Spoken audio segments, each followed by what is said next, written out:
नमस्कार दोस्तों, स्वागत है आप सभी का हमारे यूट्यूब चैनल पूजा टीचिंग एकेडमी में। मैं पूजा मौर्य आप सभी का स्वागत करती हूं। आज हम लेकर उपस्थित हुए हैं बिहार डीएलएड एंट्रेंस एग्ज़ाम का प्रैक्टिस सेट नंबर कितना है, 15 है। और हमने 14 प्रैक्टिस सेट करा चुके हैं जो हमारे यूट्यूब चैनल के डिस्क्रिप्शन में मौजूद है। प्लीज़ उसको ज़रूर जाके देखिएगा और जो भी कमी हो रही है उसको कमेंट में ज़रूर बताइएगा।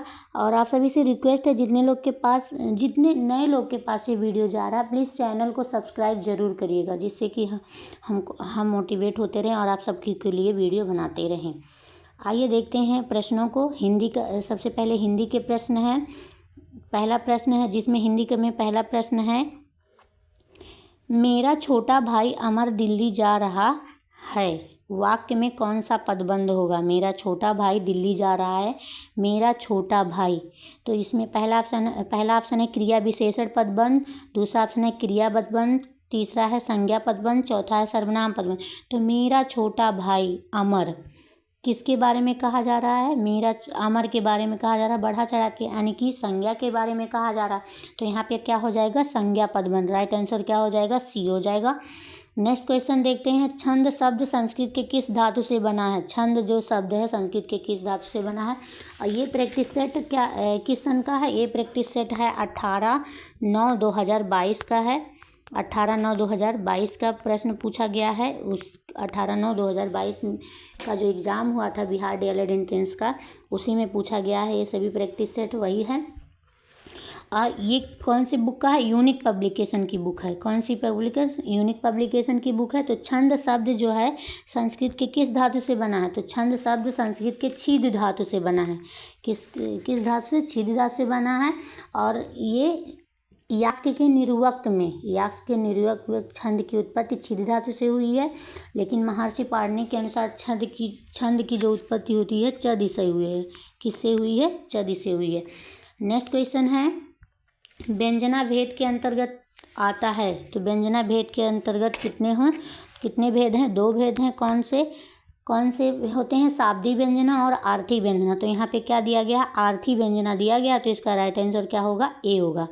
व्यंजना भेद के अंदर के कितने भेद आते हैं? 2 भेद आते हैं। कौन से? शाब्दिक और आर्थी।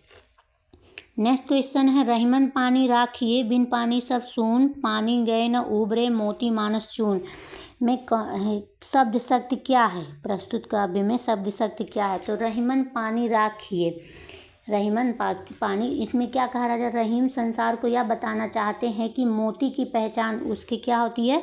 चमक से होती है। आटे का अस्तित्व पानी से होता है। और मनुष्य का मूल उसकी क्या होता है? विनम्रता। यहाँ पानी की जो आवृत्ति है 3 बार हुई है। अतः यहाँ पे क्या हो जाएगा? यहाँ पे कौन सा अलंकार हो रहा है? यहाँ पे हो रहा है श्लेष अलंकार। कौन सा अलंकार हो रहा है? श्लेष अलंकार हो रहा है। और लेकिन यहाँ पे क्या पूछा जा रहा है? शब्द शक्ति भी पूछा जा रहा है। तो यहाँ पे व्यंग मारा जा रहा है। क्या हो रहा है? व्यंज मारा जा रहा है। ना ही अभिधा ना ही लक्षणा का कोई बोध हो रहा है। तो यहाँ पे क्या हो जाएगा? व्यंजना हो जाएगा। राइट आंसर क्या हो जाएगा? डी हो जाएगा। नेक्स्ट क्वेश्चन है, छोटे वाक्यों को स्पष्ट करने के लिए उनका विस्तार करना कहा जाता है। क्या कहा जाता है? छोटे वाक्यों को स्पष्ट करने के लिए उनका विस्तार करना क्या कहा जाता है?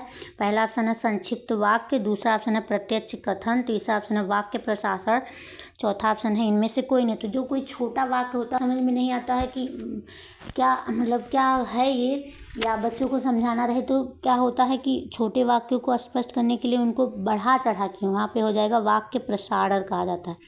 विस्तार करना क्या कहलाएगा? वाक्य प्रसारण कहलाएगा। नेक्स्ट क्वेश्चन है, प्रीति नदी में पाँव न बोरियो में कौन सा अलंकार है? प्रीति नदी में प्रेम, यहाँ पे क्या अर्थ हो रहा है? इसका अर्थ क्या हो रहा है कि प्रेम रूपी नदी में पाँव ना डुबाना, यानी कि प्रेम रूपी नदी जो है उसमें पाँव ना डुबाना। तो यहाँ पे कौन सा अलंकार हो जा रहा है? यहाँ पे हो जा रहा है रूपक अलंकार। रूपी आ गया तो क्या हो जाएगा? रूपक अलंकार हो रहा है।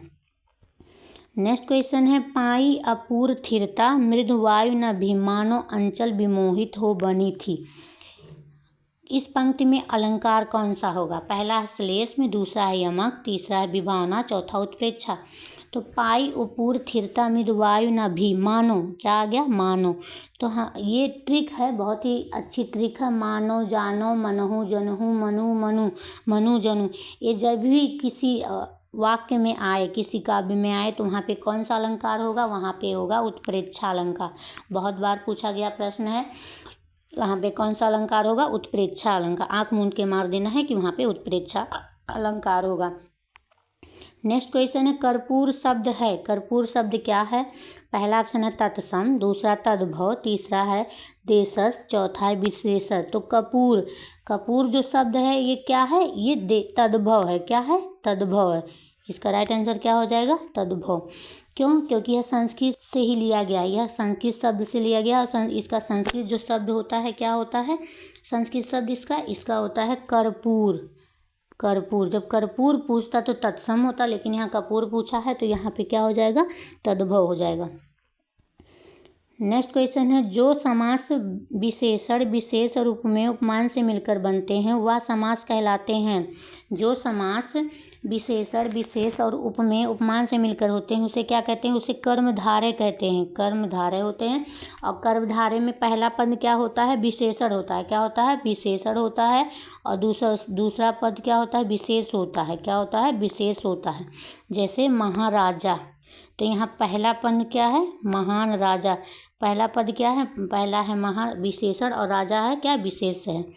नेक्स्ट क्वेश्चन है, स्वर संधि का उदाहरण। इसमें से कौन सा स्वर संधि है? पहला ऑप्शन है सतगति, दूसरा है संतोष, तीसरा है विद्यालय, चौथा है निर्मल। तो स्वर संधि का उदाहरण क्या है इसमें सबसे अच्छा है विद्यालय, विद्याधन आलय।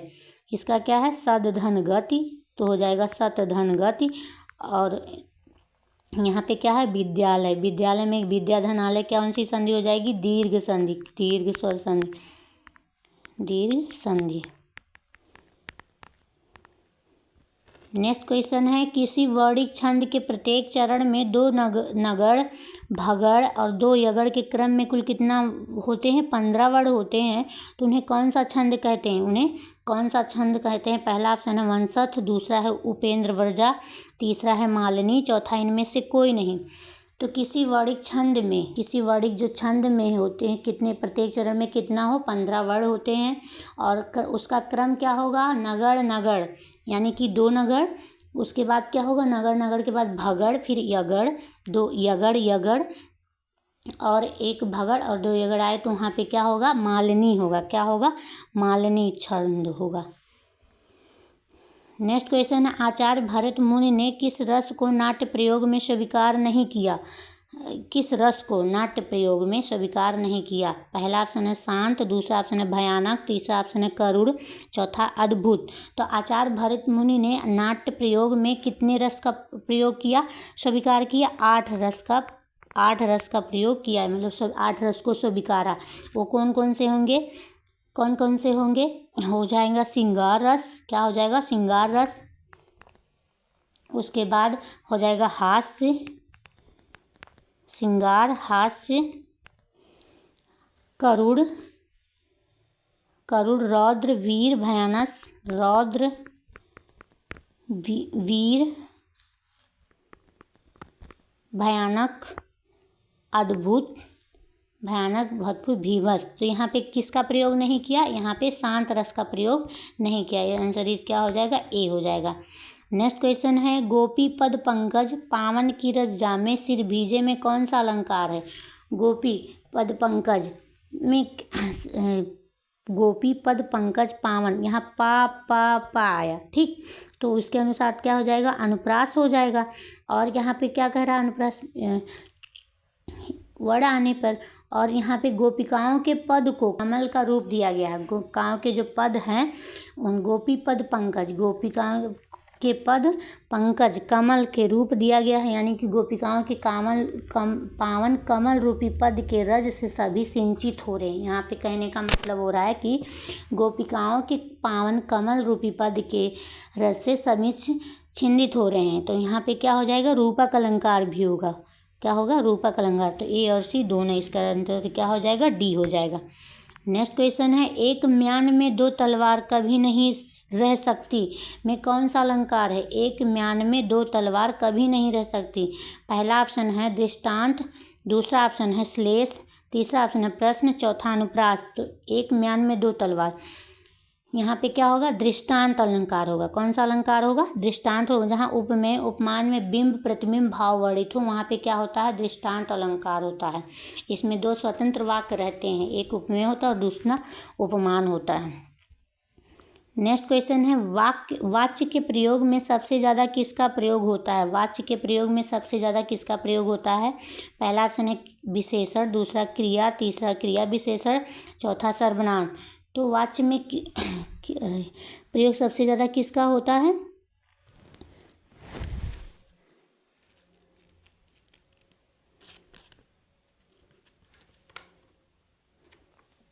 तो वाच्य में सबसे ज़्यादा क्रिया का प्रयोग होता है। सबसे ज़्यादा किसका प्रयोग होता है, क्रिया का होता है। और वाच्य के कितने भेद होते हैं, वाच्य के 3 भेद होते हैं, कर्तवाच्य, कर्मवाच्य, भाववाच्य। और तीनों का भेद क्रिया के रूपांतर को ही कहते हैं। तो इसलिए इसका राइट आंसर क्या हो जाएगा, बी हो जाएगा। नेक्स्ट क्वेश्चन देखते हैं, चतुरानन में कौन सा समास है। चतुरानन, पहला ऑप्शन है कर्मधारय, दूसरा ऑप्शन है तत्पुरुष, तीसरा ऑप्शन है बहुब्रीहि, चौथा ऑप्शन है अव्ययी भाव। तो चतुरानन वैसे तो देखा जाए यहाँ पे कौन सा हो जाएगा, यहाँ पे हो जाएगा द्विगु, लेकिन यहाँ पे चतुरानन 4 है आनंद जिसका, किसको कहा जा रहा है, ब्रह्मा जी को कहा जा रहा है। किसको कहा जा रहा है, ब्रह्मा, यानी कि कोई अन्य पद प्रदान हो रहा।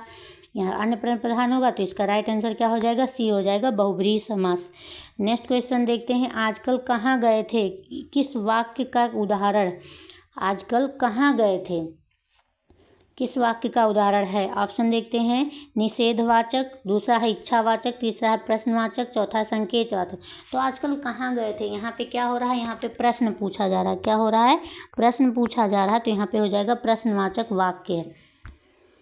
नेक्स्ट क्वेश्चन है, जिस अलंकार में समान धर्म का होना अनिवार्य है वो क्या होता है। जिस अलंकार में समान धर्म का होना अनिवार्य है वो क्या कहलाता है। पहला है उपमा, दूसरा है श्लेषम, तीसरा है यमक, चौथा है मानवीकरण। तो जिस अलंकार में समान धर्म का अनिवार्य होना होता है वहाँ उसे क्या कहते हैं, उसे कहते हैं उपमा अलंकार। क्या कहते हैं, उपमा अलंकार। समान धर्म का मतलब समता, तुलना या बराबरी हो, वहाँ पे क्या होगा, उपमा अलंकार। राइट आंसर क्या होगा, ए। नेक्स्ट क्वेश्चन देखते हैं, महोजस्वी का संधि विच्छेद क्या है। महो-ओजस्वी, पहला ऑप्शन है महाधन ओजस्वी, दूसरा है महोधन जस्वी, तीसरा है माधन हौजस्वी, चौथा महोजधनस्वी। तो महोजस्वी में कौन सा अलंकार होगा, महोजस्वी में। तो महोजस्वी में का अलंकार नहीं, संधि विच्छेद क्या होगा, महाधन ओजस्वी। क्या हो जाएगा, महाधन ओजस्वी होगा। यहाँ पे आ और ओ मिलकर क्या बनाए हैं, औ बनाए हैं। क्या बनाए हैं, औ बनाए हैं। तो यहाँ क्या हो जाएगा, वृद्धि संधि। जब औ बना है तो कौन सी संधि हो जाएगी, वृद्धि संधि हो जाएगी। नेक्स्ट क्वेश्चन है, इनमें से कौन सा वाक्य अशुद्ध है। अशुद्ध वाक्य छांटना है। पहला ऑप्शन है, मैं इस विषय में अपने विचार पहले प्रकट कर चुका हूँ। मैं इस विषय में अपने विचार पहले प्रकट कर चुका हूँ। और शिकारी ने शेर पर गोली चलाई पर वह बच निकला। तीसरा है जाता वह बाजार है। चौथा इनमें से बुलाया और मैंने उसे बुलाया। तो यहाँ पे अशुद्ध छांटना है। तो मैं इस विषय में अपने विचार पहले प्रकट कर चुका हूँ, ये भी सही दिया है। शिकारी ने शेर पर गोली चलाई पर वह बच निकला, ये भी सही दिया है। मैंने उसे बुलाया और कहा, ये भी सही है। यहाँ पे सी वाला देखते हैं, जाता वह बाजार। तो वह बाजार जाता है, वह बाजार जाता ऐसा होना चाहिए। तो इसका राइट आंसर क्या हो जाएगा, अशुद्ध छांटना है। तो ए हो जाएगा आंसर, सी हो जाएगा आंसर। नेक्स्ट क्वेश्चन है, जहाँ उपमेय तथा उपमान में अभेद आरोप हो उसे कौन सा अलंकार कहा जाता है। जहाँ उपमेय और उपमान में अभेद आरोप हो उसे कौन सा अलंकार कहा जाता है। पहला ऑप्शन है उपमा अलंकार, दूसरा है उत्प्रेक्षा अलंकार, तीसरा अनुप्रास, चौथा और रूपक अलंकार। तो जहाँ उपमेय और उपमान में अभेद आरोप हो उसे क्या कहते हैं, रूपक अलंकार। क्या कहते हैं, रूपक अलंकार कहते हैं। जैसे वंदो गुरुपद पदुम परागा, सुरुचि सुवास सरस अनुरागा। यहाँ गुरुपद पर पदुम अर्थात कमल का आरोप किया जाता है। नेक्स्ट क्वेश्चन है, ज्यों ज्यों वृद्धि होत त्यों त्यों स्वस्थ होत जात, ज्योत जगमग कंद भार हिंद को संहारे है। ज्यों ज्यों वृद्धि होत, त्यों त्यों स्वस्थ हो। ये बहुत बार पूछा गया है। तो इसमें कौन सा अलंकार है? तो वृद्ध होने का हो रहा, उससे स्वस्थ होने का दर्शाया गया है। पहला ऑप्शन है विरोधाभास, दूसरा रूपक, तीसरा विभावना, चौथा यमक। तो उसके विपरीत बताया गया, तो यहाँ पे क्या हो जाएगा? विरोधाभास अलंकार। आंसर इज क्या होगा? ए होगा। नेक्स्ट क्वेश्चन है जी चुराना मुहावरे का अर्थ क्या होगा? जी चुराना, पहला ऑप्शन है काम में मन में लगाना, दूसरा बहुत काम करना, तीसरा काम से भागना, चौथा काम पूरा करना। तो जी चुराने का मतलब क्या होगा? जी चुराने का मतलब हो जाता है काम से भागना। राइट आंसर क्या हो जाएगा? सी हो जाएगा। नेक्स्ट क्वेश्चन है चादर से बाहर पैर पसारना मुहावरे का अर्थ क्या होगा? चादर से बाहर पैर पसारना, पहला ऑप्शन है चादर ओढ़कर सोना, ये तो बिल्कुल गलत है। दूसरा चादर से पैर ढकना, ये भी गलत है। कंजूस होना, और तीसरा है आय से अधिक व्यय करना। तो चादर से बाहर पैर पसारने का मतलब होगा आय से अधिक व्यय करना। राइट आंसर क्या हो जाएगा? डी हो जाएगा। नेक्स्ट क्वेश्चन है जब एक ही शब्द दो या दो से अधिक बार आए और उसका अर्थ हर बार भिन्न भिन्न हो तो कौन सा अलंकार होता है?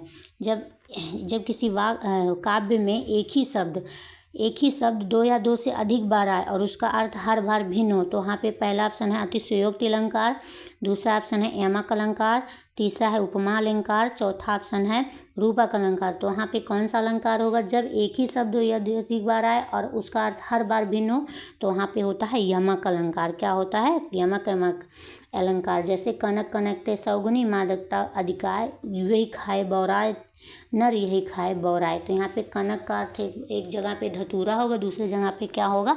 सोना होगा। नेक्स्ट क्वेश्चन निम्नलिखित में से कौन सा काव्य गुण नहीं है? काव्य गुण नहीं है, पहला ऑप्शन है प्रसाद गुण, दूसरा ऑप्शन है ओज गुण, तीसरा ऑप्शन है माधुर गुण, चौथा है छंद। तो काव्य गुण पूछा गया है, काव्य का गुण। तो यहाँ पे क्या होगा? यहाँ पे जो छंद है ये काव्य का गुण नहीं है, और सभी प्रसाद गुण, ओज गुण, माधुर गुण ये सभी काव्य का गुण है, लेकिन जो छंद है ये काव्य का गुण नहीं है। नेक्स्ट क्वेश्चन है भोजनालय किस संधि का उदाहरण है? भोजनालय, पहला ऑप्शन है दीर्घ संधि, दूसरा गुण संधि, तीसरा है वृद्धि संधि, चौथा है यड़ संधि। तो भोजनालय, तो भोजन इसका संधि विच्छेद क्या होगा? भोजन प्लस आलय। तो यहाँ आ मिलके क्या बनाए हैं? आ बनाए हैं। तो यहाँ पे क्या हो जाएगा? दीर्घ स्वर संधि। राइट आंसर क्या हो जाएगा? ए हो जाएगा। नेक्स्ट क्वेश्चन है इनमें से कौन सा वाक्य अशुद्ध है? अशुद्ध वाक्य छांटना है। पहला मुझे तुम्हारी बातें सुननी पड़ी, दूसरा है बेटी पराए घर का धन होती है, तीसरा है भारत में अनेकों राज्य है, चौथा प्रत्येक वृक्ष फल नहीं देता। तो यहाँ अशुद्ध छांटना है। क्या छांटना है? अशुद्ध। तो मुझे तुम्हारी बातें सुननी पड़ी, ये भी तो सही है। बेटी पराए घर का धन होती, ये भी सही है। प्रत्येक वृक्ष फल नहीं देता, ये भी सही। यहाँ पे देखेंगे भारत में अनेकों, यहाँ अनेकों आए तो अनेकों का क्या हो जाएगा? भारत में अनेक राज्य है। इसका आंसर क्या होगा? सी गलत है। नेक्स्ट क्वेश्चन है इनमें से कौन सा वाक्य शुद्ध है? कौन सा वाक्य शुद्ध है? अब की बार कैसा छांटना है? शुद्ध वाक्य छांटना है। पहला ऑप्शन है नदियाँ बह रही हैं, दूसरा तारा निकल आए, तीसरा है माली ने सब पेड़ काट डाला, चौथा अभ्यास करते ही रहने से हम शुद्ध हिंदी बोल सकता है। तो शुद्ध छांटना है, शुद्ध छांटना है। तो यहाँ पे देखेंगे अभ्यास करते, नदियाँ बह रही हैं, ये तो एकदम सही है, यही आंसर इज करेक्ट होगा। तारा निकल गए होना चाहिए। क्या होना? तारे निकल गए, तारे निकल गए। माली ने सब पेड़ काट डाला, तो यहाँ पे क्या होना चाहिए? माली ने सब पेड़ काट डाले। यहाँ पे क्या होना चाहिए? डाले होना चाहिए। अभ्यास करते रहने से तो यहाँ अभ्यास करते रहने से हम शुद्ध हिंदी बोल सकते हैं, यहाँ बोल सकते हैं रहने पर होना चाहिए। नेक्स्ट क्वेश्चन है, अब आ गया साइंस का प्रश्न। देखते हैं साइंस के प्रश्नों को। निम्नलिखित में से कौन सूचक की तरह इस्तेमाल नहीं किया जा सकता? इनमें से किसका प्रयोग सूचक की तरह नहीं किया जाता? पहला ऑप्शन है हल्दी, दूसरा ऑप्शन है मिथाइल ऑरेंज, तीसरा फिनाइलफ्थलीन, चौथा है मूली। तो हल्दी हुआ, मिथाइल ऑरेंज हुआ, फिनाइलफ्थलीन, ये सभी सूचक का प्रयोग करते हैं, लेकिन यहाँ जो मूली है इसका प्रयोग सूचक के रूप में नहीं करते। इसका राइट आंसर क्या हो जाएगा? डी हो जाएगा। नेक्स्ट क्वेश्चन देखते हैं, जब 1 न्यूटन बल किसी 1 किलोग्राम द्रव्यमान की वस्तु पर लगाया जाता है तो वस्तु में कितना त्वरण उत्पन्न होगा। जब 1 न्यूटन का बल कितना दिया गया है, बल दिया गया है 1 न्यूटन, F बराबर कितना दिया गया, 1 न्यूटन, और द्रव्यमान कितना दिया गया है, m बराबर 1। तो त्वरण पूछ रहा है, तो बल F बराबर क्या होता है, F बराबर होता है m गुणे a। तो a बराबर a निकालना है, तो a बराबर क्या हो जाएगा, F बाई m। a बराबर क्या हो जाएगा, F बाई m। तो F कितना है, 1, और m द्रव्यमान कितना, 1। तो त्वरण कितना हो जाएगा, 1/1 बराबर कितना होगा, 1 होगा, यानी कि त्वरण क्या हो जाएगा, 1 मीटर प्रति सेकंड स्क्वायर। इसका राइट आंसर क्या हो जाएगा, C हो जाएगा, 1 मीटर प्रति सेकंड स्क्वायर। नेक्स्ट क्वेश्चन है, एक तत्व जिसकी परमाणु संख्या 15 है उससे संबंध में निम्नलिखित में से कौन सा सही है। एक तत्व जिसका परमाणु संख्या क्या है, 15 है, तो परमाणु संख्या कितना है, 15 है। इसका इलेक्ट्रॉनिक विन्यास क्या करेंगे, 2, 8, 5। तो यह तत्व वर्ग 15 का है। यह तत्व की संयोजकता कितनी है, 3 है। फिर तत्व आधातु है, चौथा उपयुक्त सभी। तो इसके यहाँ पे देखेंगे कि बाह्य इलेक्ट्रॉन की संख्या कितनी है, 5 है। तो संयोजकता कितनी हो जाएगी, 8 में से 5 घटाएंगे तो कितनी आएगी, 3 आएगी। तो यानी कि संयोजकता 3, यानी कि ये बी वाला तो सही है। उसके बाद देखते हैं कि यह 15वें वर्ग का तत्व है, यह 15वें वर्ग का तत्व, ये भी सही है। और उसके बाद क्या देखते हैं, यह तत्व आधात्विक है, ये भी सही, यानी कि ये तीनों सही है। आंसर इस क्या होगा, डी होगा। आंसर क्या सही है, डी सही है। नेक्स्ट क्वेश्चन देखते हैं, किंगडम मोनेरा में शामिल है, किंगडम मोनेरा में शामिल है। पहला ऑप्शन है बैक्टीरिया, दूसरा ऑप्शन है डाइनोफ्लेगेट्स, तीसरा स्लाइम मॉडल्स, चौथा इग्नोलॉइड्स। तो किंगडम मोनेरा जंतु जगत पूरा सभी जगत को कितने जगतों में बांटा गया है, तो सभी 5 जगत में बांटा गया है। जंतु जगत को कितने में बांटा गया, 5 भागों में। कौन कौन सा, प्रोटिस्टा, मोनेरा, फंजाई और एनिमेलिया, और उसके बाद प्लांटी, ये 5 जगत में बांटा गया। तो मोनेरा कांड जंतु के 5 में से एक है। मोनेरा जो है जंतु जगत के 5 जगतों में से एक है। तो मोनेरा में क्या होते हैं, एक कोशिकीय जीव और प्रोकैरियोटिक जीवों को रखा गया। तो इसमें क्या हो जाएगा, जो बैक्टीरिया है यही जो है किंगडम मोनेरा में शामिल है। आंसर ये यूज करेक्ट होगा। नेक्स्ट क्वेश्चन है, 2 अलग अलग धातुओं से बने गोले को पानी में डुबाने पर दोनों समान उत्प्लावन बल का अनुभव करते हैं, तब दोनों गोलों का समान होगा क्या, आयतन, दूसरा द्रव्यमान, तीसरा घनत्व, चौथा हवा में वजन। तो किसी द्रव का जो उत्प्लावन बल होता है उसमें डाले गए पदार्थ के आयतन किस पर निर्भर करता है, आयतन पर निर्भर करता है, आयतन पर निर्भर करता है। अतः यदि 2 वस्तुओं को एक द्रव के अंदर समान उत्प्लावन बल लगता है तो उसका आयतन समान होता है। क्या होता है, आयतन समान होता है। ए इज करेक्ट। नेक्स्ट क्वेश्चन देखते हैं, एलपीजी में कौन सा हाइड्रोकार्बन मौजूद होता है। एलपीजी में कौन सा हाइड्रोकार्बन मौजूद होता है। पहला ऑप्शन है प्रोपेन, दूसरा है एन ब्यूटेन, तीसरा आइसोब्यूटेन, चौथा है ये सभी। तो एलपीजी में क्या क्या होता है, एन ब्यूटेन होता है, आइसोब्यूटेन होता है और प्रोपेन होता है, यानी कि तीनों मौजूद होता है। इसलिए इसका राइट आंसर क्या हो जाएगा, डी हो जाएगा। नेक्स्ट क्वेश्चन है, 100 वाट का विद्युत बल्ब 250 वोल्ट के विद्युत मेन से जोड़ा जाता है, बल्ब से प्रवाहित धारा का मान क्या होगा। तो इसके लिए क्या होता है, P बराबर क्या होता है, VI, P बराबर क्या होता है, VI, और I धारा निकालना है तो I बराबर क्या होगा, I बराबर होगा P बाई B होगा। I बराबर क्या हो जाए, P। तो यहाँ P वाट है, P दिया गया है कितना, 100, P कितना गया है, 100 दिया गया है, और उसके बाद वोल्ट कितना दिया गया है, विभवांतर कितना दिया गया, 250। तो 250 से जब भाग करेंगे तो इसमें आ जाएगा, तो कितना आएगा, 0.4 एम्पियर आएगा। कितना आएगा, 0.4 एम्पियर। तो इसका राइट आंसर क्या हो जाएगा, बी हो जाएगा। 10 में जब 25 से भाग करेंगे तो 0.4 एम्पियर आ जाएगा। नेक्स्ट क्वेश्चन है, इंजेक्शन देने के पूर्व डॉक्टर स्प्रिट लगाते हैं। स्प्रिट लगाते समय हमारी त्वचा बहुत ठंडक महसूस करती है, क्योंकि पहला ऑप्शन है स्प्रिट कम तापमान पर है, दूसरा स्प्रिट हमारे शरीर से ताप पाकर वाष्पीकृत हो जाता है, तीसरा है त्वचा में मौजूद बैक्टीरिया को स्प्रिट नष्ट कर देता है, चौथा इनमें से कोई नहीं।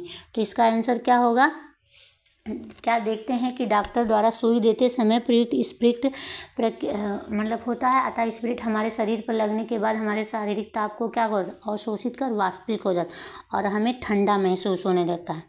तो इसका राइट आंसर क्या हो जाएगा, स्पिरिट हमारे शरीर के ताप पर वाष्पीकृत हो जाता है। राइट आंसर क्या हो जाएगा, बी हो जाएगा। नेक्स्ट क्वेश्चन देखते हैं, मानव नेत्र में किस प्रकार का लेंस पाया जाता है। मानव नेत्र में पहला ऑप्शन है उत्तल, दूसरा अवतल, तीसरा वलयाकार, चौथा इनमें से कोई नहीं। तो मानव नेत्र में किस प्रकार का लेंस होता है, उत्तल लेंस का प्रयोग होता है। यह किसी भी आती हुई समांतर किरणों को रेटिना पर फोकस करता है। नेक्स्ट क्वेश्चन है, एक हॉल पर फर्श 8 मीटर तथा 6 मीटर चौड़ा है। एक चींटी एक कोने से विकर्णित सम्मुख दूसरे कोने तक जाए तो चींटी का विस्थापन क्या होगा। एक हॉल ऐसे है, कितना 8 मीटर लंबा है और 6 मीटर क्या है, चौड़ा है। और एक चींटी यहाँ से यहाँ तक ऐसे कवर करे तो चींटी का विस्थापन क्या होगा। तो इसकी दूरी निकालना है, तो इसकी दूरी कैसे निकालेंगे, इसकी दूरी पाइथागोरस प्रमेय से निकालेंगे। तो क्या हो जाएगा, इसकी दूरी हो जाएगी, चींटी की दूरी हो जाएगा 8 स्क्वायर प्लस 6 स्क्वायर और बराबर इसको मान लेते हैं AC स्क्वायर। तो AC स्क्वायर हो जाएगा AC स्क्वायर। तो 8 × 64 प्लस 6 × 36 कितना होगा 100 का वर्गमूल कितना होगा 10। 100 का वर्गमूल कितना होगा, यानी कि AC बराबर कितना आ जाएगा 10 सेंटीमीटर। विस्थापन कितना हो गया 10 सेंटीमीटर। आंसर इज क्या होगा, डी होगा। नेक्स्ट क्वेश्चन देखते हैं, ओजोन परत में छेद होने के कारण मानव शरीर का कौन सा अंग सबसे ज़्यादा प्रभावित होता है। ओजोन परत में छेद होने के कारण मानव शरीर का कौन सा अंग, पहला ऑप्शन है दिमाग, दूसरा हृदय, तीसरा है किडनी, चौथा त्वचा।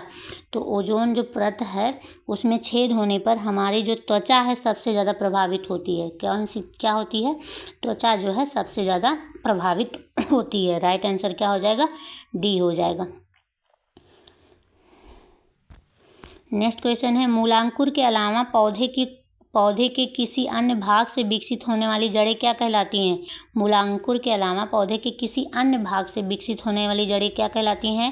पहला ऑप्शन है तंतुमय मूल, दूसरा ऑप्शन है साहसी अपस्थानिक जड़ें, तीसरा है एपिकोलस, चौथा है एपिफिलस। क्या कहलाती हैं तो उनको क्या कहते हैं, उनको अपस्थानिक जड़ें कहते हैं। क्या कहते हैं, अपस्थानिक जड़ें। मूलांकुर के अतिरिक्त पौधे के किसी भी अन्य भाग विकसित होने वाली जड़ों को क्या कहते हैं, अपस्थानिक जड़ें कहते हैं। नेक्स्ट कहते हैं, परमाणु के बाह्यतम कक्ष में उपस्थित इलेक्ट्रॉन की संख्या होती है। परमाणु के बाह्यतम कक्षा में उपस्थित इलेक्ट्रॉन की संख्या होती है। पहला ऑप्शन है कोर इलेक्ट्रॉन, दूसरा ऑप्शन है संयोजकता, तीसरा ऑप्शन है संयोजी इलेक्ट्रॉन, चौथा युग्म इलेक्ट्रॉन। तो परमाणु के बाह्यतम कक्षा में उपस्थित इलेक्ट्रॉन की संख्या क्या होती है, इलेक्ट्रॉन की संख्या संयोजिक इलेक्ट्रॉन कहते हैं। क्या कहते हैं उसको, संयोजी इलेक्ट्रॉन कहते हैं। और उपस्थित इलेक्ट्रॉन की संख्या को कोर इलेक्ट्रॉन कहते हैं। बाह्यतम कक्षा में उपस्थित इलेक्ट्रॉनों को क्या कहेंगे, संयोजी इलेक्ट्रॉन, और आंतरिक कक्षाओं में उपस्थित इलेक्ट्रॉनों को कोर इलेक्ट्रॉन कहते हैं। 1 मीटर के स्केल पर 0 तथा 2 एंगस्ट्रॉन के बीच 20 विभाग हैं। इसका अल्पतमांक, एक भाग बराबर क्या होता है 2a/20। एक भाग बराबर क्या होगा 2a/20। तो यहाँ पे 1 कट जाएगा, a/10, 1/10 होगा तो 0.1 ए होगा। इसका राइट आंसर क्या हो जाएगा, ए हो जाएगा। नेक्स्ट क्वेश्चन, कोशिका का आयतन बढ़ जाता है अगर बाह्य विलयन हो। कोशिका का आयतन बढ़ जाएगा यदि बाह्य विलयन कैसा हो। पहला ऑप्शन है हाइपरटोनिक, दूसरा ऑप्शन है हाइपोटोनिक, तीसरा है आइसोटोनिक, चौथा ऑप्शन है कोशिका द्रव्य से गाढ़ा।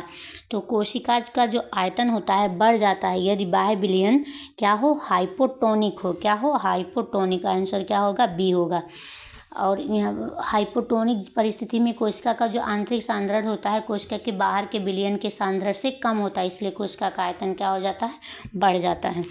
नेक्स्ट क्वेश्चन है, पौधे के नस्लों में सुधार करने का लक्ष्य उत्पादित करना। पहला ऑप्शन है रोग मुक्त प्रजातियाँ, दूसरा है अधिक उपज देने वाली प्रजातियाँ, तीसरा है शीघ्र परिपक्व होने वाली प्रजातियाँ, चौथा उपयुक्त सभी। तो पौधे के नस्लों में सुधार करने का लक्ष्य उत्पादित करना क्या होता है, रोग मुक्त प्रजातियां तैयार करना पड़ता है। उसके बाद शीघ्र परिपक्व होने वाली प्रजातियां तैयार करना, अधिक उपज देने वाली प्रजातियां तैयार करना, यानी कि इसका राइट आंसर क्या हो जाएगा, डी हो जाएगा। तीनों ही सही है। नेक्स्ट क्वेश्चन है, प्रोकैरियोटिक जीनोम में होता है, प्रोकैरियोटिक जीनोम में क्या होता है। पहला ऑप्शन है हिस्टोन के बिना डीएनए, दूसरा है आरएनए, तीसरा हिस्टोन के साथ डीएनए, चौथा है केवल हिस्टोन।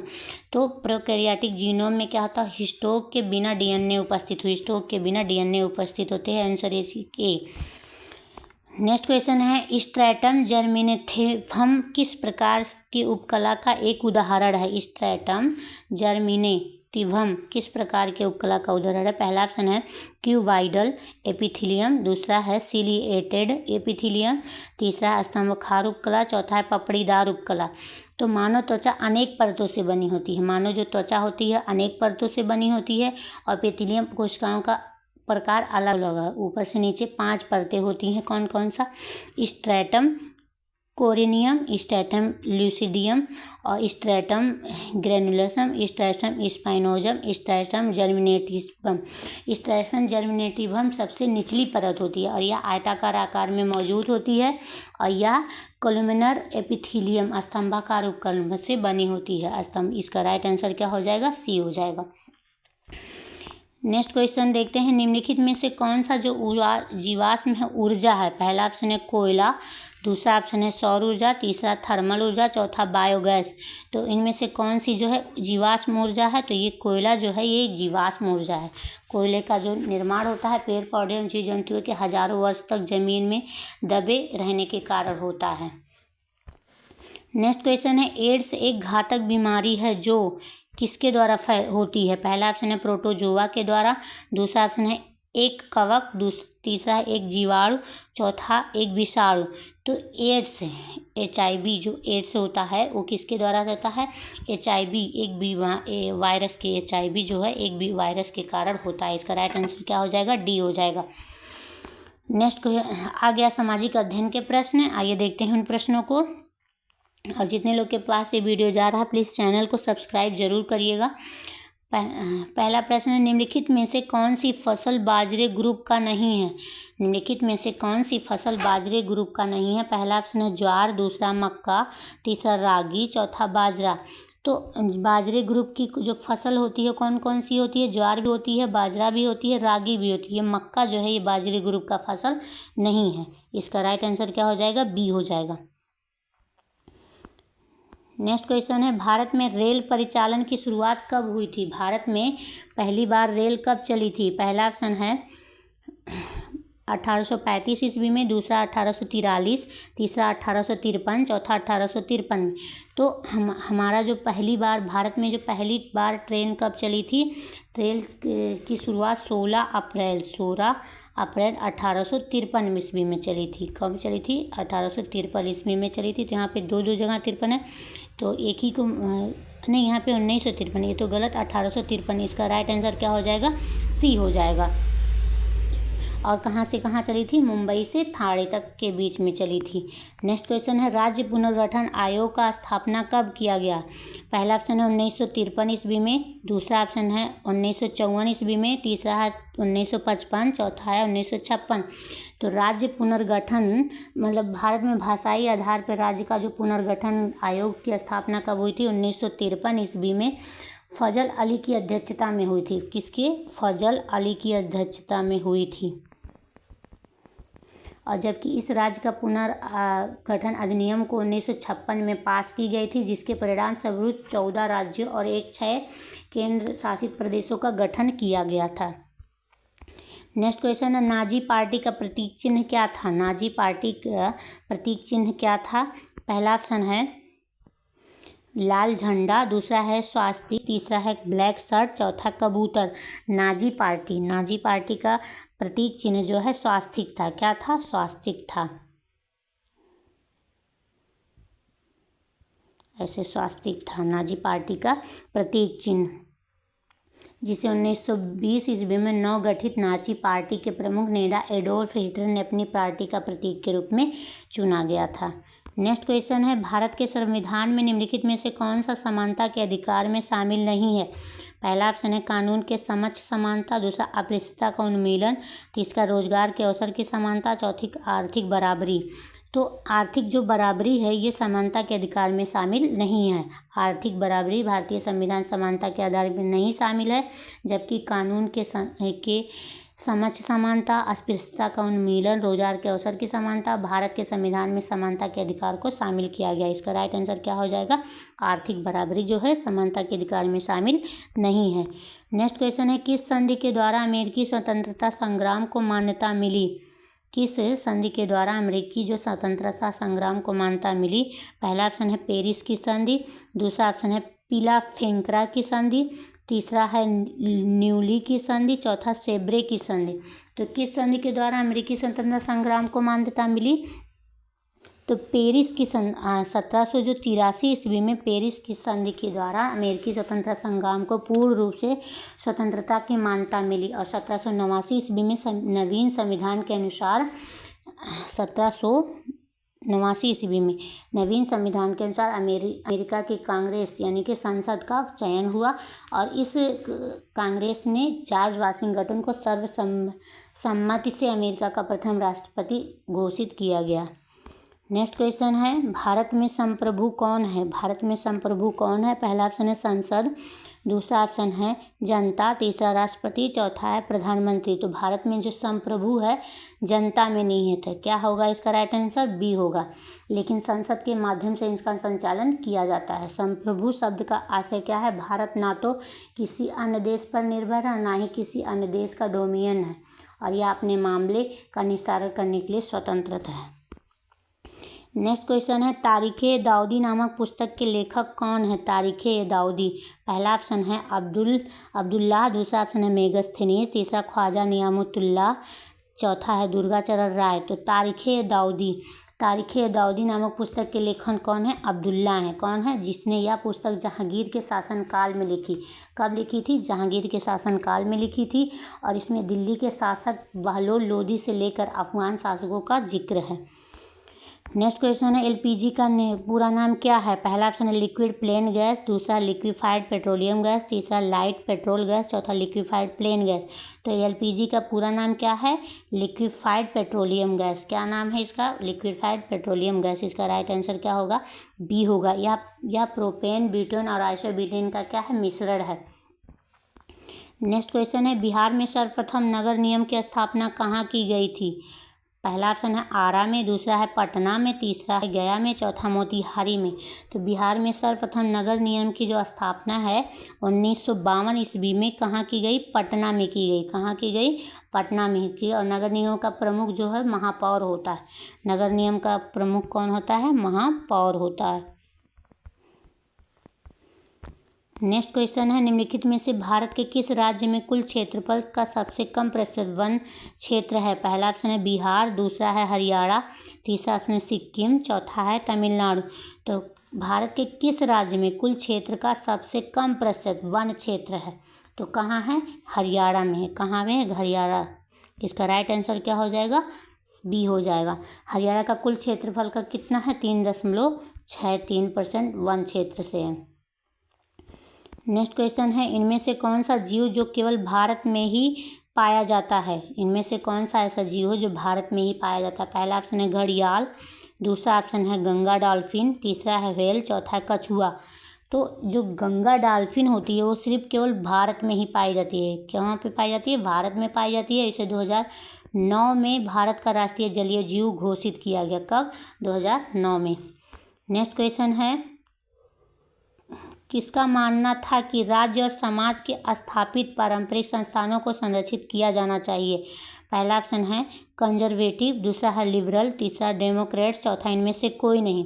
तो 1815 ईस्वी में नेपोलियन की हार के बाद यूरोपीय सरकार रूढ़िवादी की भावना से प्रेरित था, क्योंकि रूढ़िवादी यानी कि कंजर्वेटिव्स का मानना था कि राज्य और समाज के स्थापित पारंपरिक संस्थानों को संरक्षित किया जाना चाहिए। इसका राइट आंसर क्या हो जाएगा? ए हो जाएगा। नेक्स्ट क्वेश्चन है कुद्रेमुख एक महत्वपूर्ण लौह अयस्क खदान है। कुद्रेमुख एक महत्वपूर्ण लौह अयस्क खदान है। पहला ऑप्शन है केरल का, दूसरा ऑप्शन है मध्य प्रदेश का, तीसरा है कर्नाटक का, चौथा आंध्र प्रदेश का। तो कुद्रेमुख कर्नाटक राज्य का प्रमुख लौह का अयस्क खदान है। किसका? कर्नाटक राज्य का। इसका राइट आंसर क्या हो जाएगा? सी हो जाएगा। नेक्स्ट क्वेश्चन देखते हैं, भारतीय संविधान की किस धारा के अंतर्गत आदिवासियों को कमजोर वर्ग का स्थान दिया गया है? पहला ऑप्शन है 342 को, 342 धारा, दूसरा है 333 और तीसरा है 341, चौथा 332। तो भारतीय संविधान के अनुच्छेद 342 के अंतर्गत आदिवासियों को कमजोर वर्ग का स्थान दिया गया है। किस अनुच्छेद के अंतर्गत, किस धारा के अंतर्गत? तो 342। इसका राइट आंसर क्या हो जाएगा? 342। नेक्स्ट क्वेश्चन है, सीमांत गांधी किसे कहा जाता था?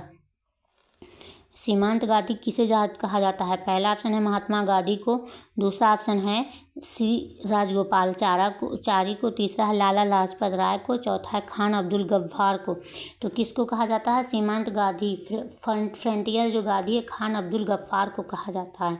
और उन्होंने 1929 ईस्वी में खुदाई खिदमतगार आंदोलन की शुरुआत की थी और यह आंदोलन गांधी जी के अहिंसात्मक आंदोलन से क्या था? प्रेरित था। नेक्स्ट क्वेश्चन है, भारत में नीति आयोग का गठन कब हुआ?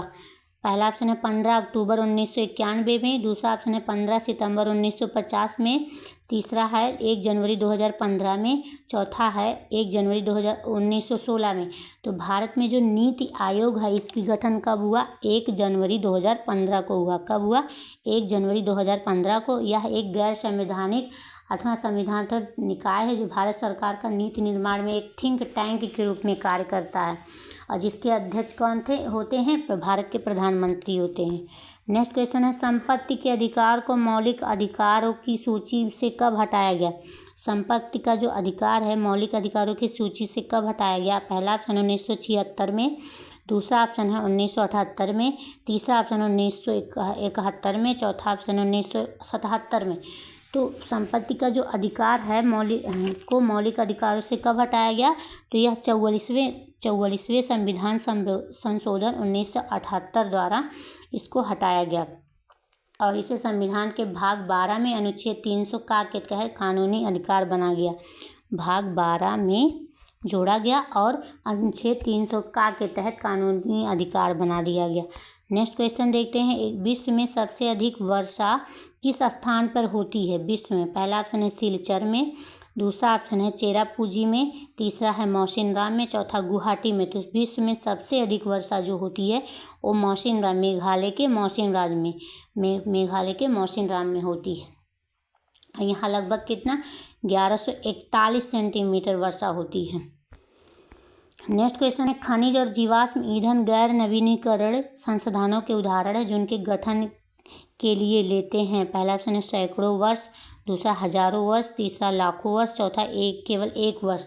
तो कितने लेते? खनिज और जीवाश्म ईंधन गैर नवीनीकरण संसाधनों के उदाहरण जो बनने में कितने वर्ष लगते हैं? लगभग लाखों वर्ष लगते हैं। इसका राइट आंसर क्या हो जाएगा? सी हो जाएगा। ये थे हमारे महत्वपूर्ण जीके, जीएस, हिंदी और साइंस के प्रश्न जो बिहार डीएलएड एंट्रेंस एग्जाम के लिए बहुत ही इंपॉर्टेंट है और ये सभी प्रीवियस ईयर प्रैक्टिस सेट है। अभी तो तक तो प्रीवियस ईयर प्रैक्टिस चल रहा है, मॉडल पेपर शुरू ही होने वाला है। और इसी तरह के वीडियो पाने के लिए हमारे चैनल को लाइक करिए, सब्सक्राइब करिए और ज़्यादा से ज़्यादा शेयर करिए। और जितने लोग ये इसी का यूनिक पब्लिकेशन की जो प्रैक्टिस सेट के इंग्लिश के क्वेश्चन है करवाना मतलब देखना चाहते हैं कि हम लेकर उपस्थित हों, प्लीज़ कमेंट में ज़रूर करके बताएं कि हाँ ज़रूर करिए। धन्यवाद।